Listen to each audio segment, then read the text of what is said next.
dizer: quem tem a história de vocês na minha mão sou eu, diz o Senhor. Mano rede que a série ou vocês pensam que eu não tenho contemplado as conversas? Ou vocês pensam que eu não tenho contemplado os propósitos? Para vocês saberem que sou Deus que fala com vocês. Eu coloquei no coração de vocês esse propósito. Eu disse que mudaria a história de vocês.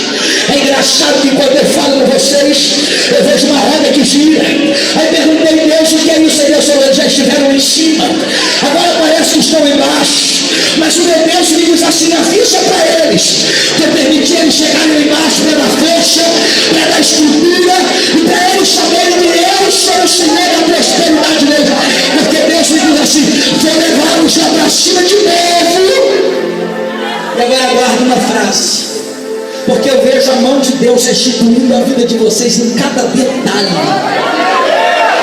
Só que Ele manda eu dizer assim: olha, estou entrando na casa de vocês, estou entrando na família de vocês.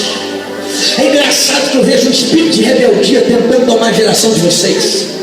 Mano radical lá. Eu preciso falar o que Deus está me falando. Eu vejo Deus tomando a vida de uma jovem na Vugiziai.